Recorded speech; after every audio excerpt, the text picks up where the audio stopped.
Assalamualaikum warahmatullahi wabarakatuh. Selamat pagi anak-anak. Masih tetap semangat dengan belajar daring kita ya. Hari ini kita akan belajar Bahasa Indonesia kelas 5 tema 4 subtema 2. Nah, yang akan kita bahas untuk hari ini adalah menentukan amanat pantun dan melengkapi pantun serta syair. Baiklah, kalian simak ya dan jangan lupa dicatat informasi pentingnya. Pada pembelajaran sebelumnya kalian sudah tahu ya apa yang dimaksud dengan pantun. Ini saya ingatkan kembali ya. Pantun adalah puisi lama yang berasal dari Melayu. Nah, pantun mengandung pesan atau amanat. Pesan atau amanat merupakan hal yang ingin disampaikan oleh si pembuat pantun. Nah, pesannya dapat berupa nasihat, ajakan, ataupun ajaran. Amanat pantun adalah pesan yang ingin disampaikan pembuat pantun pada orang lain. Lalu, bagaimana ya cara menentukan amanat pantun? Yang pertama, bacalah isi pantun. Isi pantun kan kita tahu ya, ada pada baris ketiga dan keempat. Lalu yang kedua, pahamilah isi pantun tersebut. Lalu setelah kita paham, kita sampaikan isi pantun tersebut dengan kalimat kita sendiri, nak. Nah, agar kalian paham, ayo kita berlatih menentukan amanat pantun. Kalian perhatikan pantun berikut ini. Langkah pertama, kita membaca pantun tersebut, nak. Ke pedagang menawar harga untuk membeli buah alpukat. Selalu rajin berolahraga, maka tubuh selalu sehat. Setelah kita membaca pantun itu, kita lihat pada baris ketiga dan keempat atau bagian isinya ya, yaitu selalu rajin berolahraga, maka tubuh selalu sehat. Lalu langkah yang ketiga, kita membuat amanat dari pantun itu menggunakan bahasa kita sendiri, yaitu jika ingin tubuh kita sehat, maka kita harus rajin berolahraga. Bisa dipahami ya? Selanjutnya kita akan melengkapi pantun. Kalian perhatikan pantun rumpang yang ada di sana. Kalian masih ingat ya dengan kata rumpang? Rumpang itu maksudnya belum lengkap, nak ya. Nah, pantun rumpang adalah pantun yang ada sela bagiannya atau ada titik-titiknya, sehingga tidak lengkap membentuk 4 baris atau 4 larik. Jadi tugas kita adalah melengkapi pantun tersebut agar menjadi pantun yang bagus ya. Untuk melengkapi pantun yang rumpang, itu ada caranya, nak. Caranya bagaimana ya? Yuk kalian perhatikan ya. Pertama, bacalah baris pantun yang tersedia. Lalu cara yang kedua, pahami bunyi terakhir yang ada pada baris pantun yang tersedia. Kalian dengarkan nak bunyinya akhirannya seperti apa ya. Lalu cara yang ketiga, tentukan kata yang berakhiran bunyinya sama.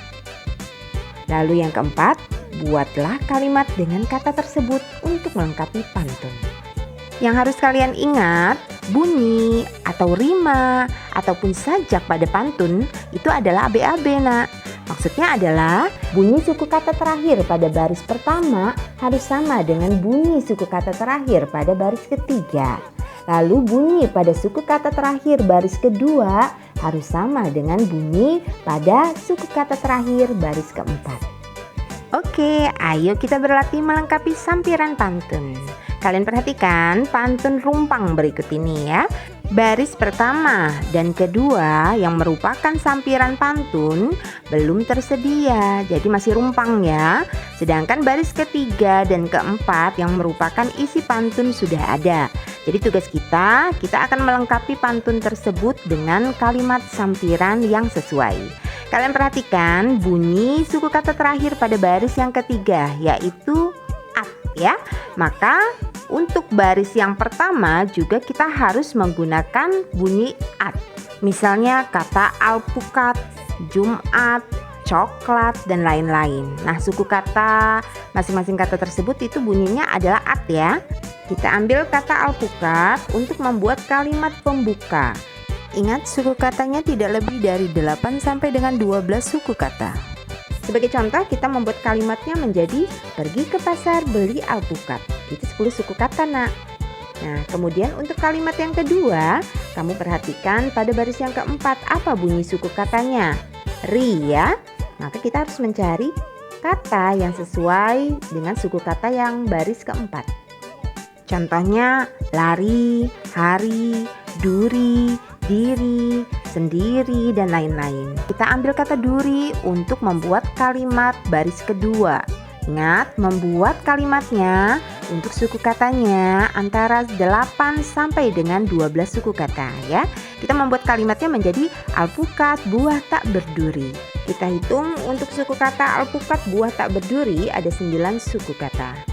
Nah, sekarang pantunnya sudah lengkap ya. Coba kita baca sama-sama. Pergi ke pasar beli alpukat, alpukat buah tak berduri. Ayo mengkonsumsi makanan sehat, tubuh bugar setiap hari. Bagaimana pantun buatan kita? Bagus tidak? Bagus dong. Kalau tadi kita berlatih melengkapi sampiran pantun, sekarang kita akan berlatih melengkapi isi pantun. Masih ingat ya, isi pantun itu ada di baris yang keberapa? Ketiga dan keempat. Kalian perhatikan pantun berikut ini. Pergi ke lapangan bersama-sama, bersama teman bermain layangan. Nah, untuk bagian isinya kita bisa berupa lelucon atau humor ya, nasihat, ajakan, ataupun teka-teki. Sebagai contoh, kita akan membuat pantun nasihat. Langkah pertama, kita perhatikan suku kata terakhir pada baris pertama, yaitu ma. Kita cari kata yang sesuai untuk suku kata baris yang ketiga. Ingat ya, ini pantun nasihat, jadi isinya harus berupa kalimat nasihat. Untuk suku kata ma, itu contoh katanya itu ada kata sesama, pertama, irama, gulma, dan lain-lain. Nah, sebagai contoh kita ambil kata sesama. Lalu kita buat kalimat yang menggunakan kata sesama pada bagian akhirnya. Dan ingat, jumlah suku katanya 8 sampai dengan 12 suku kata ya. Sebagai contoh di sana kalimatnya adalah berbuat baiklah pada sesama. Kita hitung jumlah suku katanya ada 10 suku kata. Selanjutnya kita akan membuat kalimat untuk baris yang keempat. Caranya juga sama seperti tadi ya. Kita lihat suku kata terakhir pada baris kedua yaitu an. Kemudian kita cari kata yang sesuai dengan suku kata terakhir tersebut. Sebagai contoh, harapan, teman, depan, layangan, dan lain-lain. Kita pilih kata teman sebagai contoh untuk membuat kalimat pada baris yang keempat. Ingat, untuk bagian isi baris ketiga dan keempatnya harus nyambung ya. Kita buat kalimat yang jumlah suku katanya 8 sampai dengan 12 suku kata. Maka kamu akan banyak teman. Nah, untuk kalimat yang keempat dengan kalimat ketiganya itu nyambung ya. Maka ini sudah bisa digunakan. Setelah pantunnya lengkap, kita baca apakah bunyinya sudah sesuai. Pergi ke lapangan bersama-sama, bersama teman bermain layangan. Berbuat baiklah pada sesama, maka kamu akan banyak teman. Bagaimana bunyinya? Apakah sudah sama? Sudah sama dong. Pantun merupakan salah satu karya sastra lama. Dan tahukah kalian, selain pantun ada karya sastra lama yang disebut dengan syair. Lalu apa ya perbedaan antara pantun dan syair? Kalian simak ya penjelasannya. Kita akan bedakan pantun dan syair berdasarkan dengan ciri-cirinya.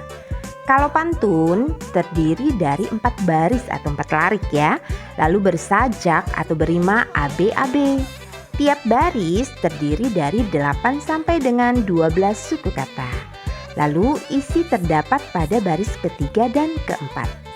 Sedangkan kalau syair, ciri-cirinya adalah terdiri dari 4 baris, bersajak AAAA atau bunyinya sama.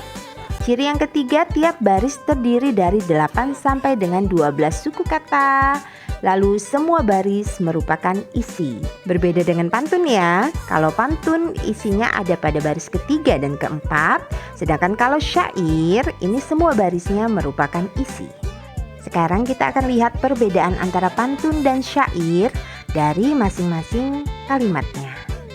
Pada pantun, tinggi kokoh berdiri gagah, tumbuh besar si pohon jati.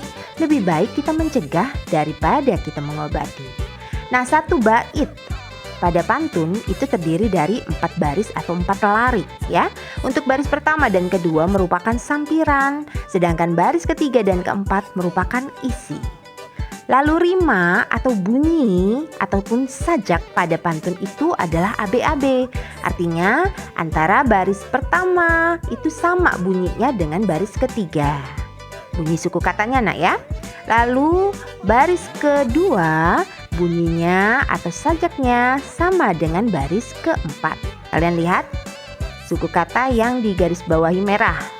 Suku kata baris pertama gagah, ya. Dia sama dengan suku kata baris ketiga yaitu mencegah.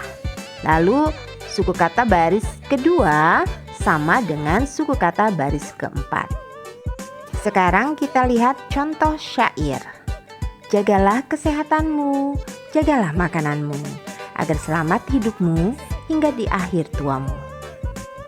Kita lihat di sini satu baitnya terdiri dari 4 baris atau 4 larik ya. Lalu pada syair, keempat baris tersebut merupakan isi. Semuanya ada maknanya ya. Jagalah kesehatanmu, jagalah makananmu, agar selamat hidupmu hingga di akhir tuamu. Semuanya ini merupakan isi. Lalu bagaimana dengan sajak atau rimanya? Kita perhatikan bunyi suku kata terakhir pada masing-masing baris ya. Yang pertama mu, yang kedua mu, yang ketiga mu, yang keempat juga mu. Maka sajaknya adalah a atau bunyinya sama. Bisa dipahami ya nak? Nah, selanjutnya kita akan mempelajari tentang penggunaan atau fungsi dari pantun ya. Penggunaan dari pantun itu adalah untuk mengungkapkan kegembiraan, mengungkapkan kesedihan, melakukan imbauan atau anjuran, lalu melakukan ajakan.